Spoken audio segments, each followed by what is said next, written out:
Videos جو viral ہونا شروع ہو جاتی ہیں، پھر کچھ ایسی ویڈیوز بھی تھیں جس میں کوئی آپ کے پاؤں دبا رہا ہے، کوئی آپ کے فینز ہیں وہ آپ کے ساتھ کھڑے ہیں، تو وہ جو نیگیٹو ساری ایک چیز بھی آپ کی طرف آتی ہے، وہ مینٹل ہیلتھ پہ آپ کے اثر انداز ہوتی ہے؟ وہ جو فکرہ ہیں اس کی اپنی علیحدہ حیثیت ہیں، اور ویڈیوز پازیٹیو نیگیٹو دونوں آ رہی ہیں۔ جہاں تک اس فکرے کا تعلق ہے، مجھے جلسوں اور کنونشن کے دوران اب یہ محسوس ہوا ہے کہ یہ فکرہ بڑھ گیا، پی ٹی آئی نے اپنے سلوگن کے طور پہ استعمال کرنا شروع کیا ہے۔ اور اسی کیونکہ میں نے خود یہ نعرہ لگایا تھا ٹانک میں اور ڈی اے خان میں، جب وہ جلسے میں بہت ہی زیادہ جمعیت تھی لوگوں کی، تو میں نے یہ کہا کہ جی یہ جے یو آئی مولانا صاحب تو بڑھ گئے۔ تو اسی طرح یہ جدھر میں جاتا تھا تو وہاں پہ پی ٹی آئی کے ورکر جو ہیں اس کی سلوگنیئرنگ کرتے رہے، بلکہ ابھی پرسوں جو ہم نے اسلام آباد میں احتجاج کیا اس میں بھی، اور اسی طرح نون کو اس سے چڑ ہو گئی ہے۔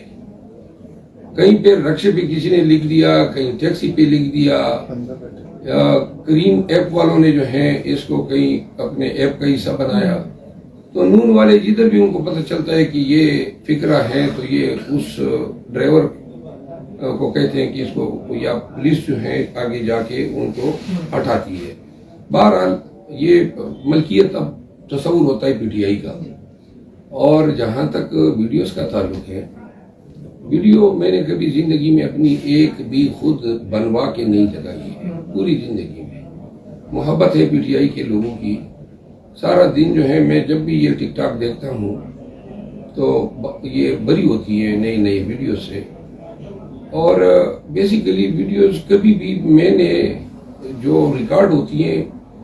مجھے علم نہیں ہوتا ہے کہ کون سی ویڈیو کب ٹک ٹاک میں کون دے رہا ہے، لیکن ہماری روزمرہ کی جو زندگی ہے اسی پہ یہ میمز اور ویڈیوز بن رہی ہیں۔ اور جہاں پہ آپ نے کہا نا کوئی پاؤں دبا رہا ہے، تو یہ کوئی چیز ہم چھپاتے نہیں ہیں، اور البتہ میری کوشش یہ ہوتی ہے کہ کھانے کے وقت ویڈیو کوئی نہ بنائے، کیونکہ میں خود نہیں پسند کرتا ہوں کہ آپ کھانا کھائیں اور ساتھ میں لوگ ویڈیو بھی بنائیں۔ باقی ویڈیو بنانے پہ کسی بھی وقت کہیں پر کوئی گزر نہیں ہے۔ اچھا، مریم نواز نے آج حلف جو ہے وہ اٹھا لیا اور وہ چیف منسٹر پنجاب کے لیے نامینیٹڈ ہے، کیا کہنا چاہیں گے ان کو؟ کیونکہ کے پی اور جو پنجاب ہے اس کا ایک کمپٹیشن جو ہے وہ ہم لوگ پالیٹکس میں بہت زیادہ دیکھتے ہیں۔ مریم نواز جس حلقے سے ایم پی اے منتخب ہوئی ہے وہ حلقہ پی ٹی آئی جیتی ہے، اور چوری شدہ مینڈیٹ کے ساتھ اب یہ وزیر اعلیٰ بنی ہے، خود اس کو بھی پتہ ہے۔ یہ نواز شریف صاحب لاہور کے اس حلقے سے ہار چکے ہیں، پی ٹی آئی جیتی ہے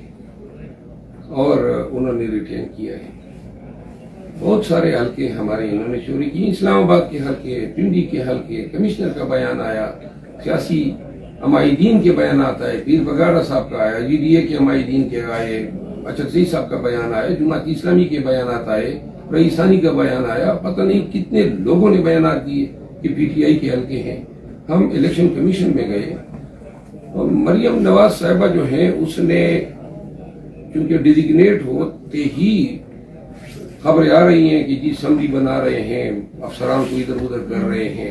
لیکن سب سے پہلا اٹیک انہوں نے عمران ریاض پہ کیا، لہذا یہ ابھی اقتدار کی باغ دوڑ سنبھالی نہیں ہے کہ انہوں نے پاکستان کی اس شخصیت پہ ہاتھ ڈال دیا ہے جو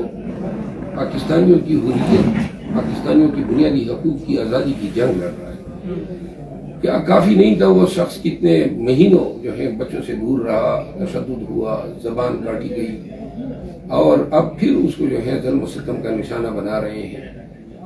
ترس آتا ہے عمران ریاض پہ نہیں بلکہ ان لوگوں کی بیمار ذہن پہ۔ پورے ملک میں انہوں نے جس نوعیت کی بدماشی، غنڈہ گردی کی پی ٹی آئی کے خلاف، اور پھر اب جو صحافیوں کے ساتھ انہوں نے آغاز کر دیا ہے، تو لہذا میں خود دیکھ رہا ہوں کہ اس خاتون کا دور اگر آتا ہے پنجاب میں تو وہ ایک تاریخ دور ہوگا، بنیادی انسانی حقوق کے حوالے سے، قانون کی حکمرانی کے حوالے سے۔ نہ کوئی پاکستانی کو یہ حق ہوگا کہ وہ یہ دعویٰ کر سکے کہ مجھے قانون کے مطابق ٹریٹ کیا جائے، اور نہ کسی پاکستانی کو یہ کہنے کی اجازت ہوگی کہ جی کون کیوں منہ اٹھائے مسلح میرے گھر میں گھس گیا. اور ایرینی یہ ہے کہ محترمہ جو ہے اپنی ہاری ہوئی سیٹ کے ساتھ چیف منسٹر بن رہی ہے. یہ پاکستان کی پہلی چیف منسٹر ہوگی جو ایم پی اے تو نہیں ہے لیکن چیف منسٹر.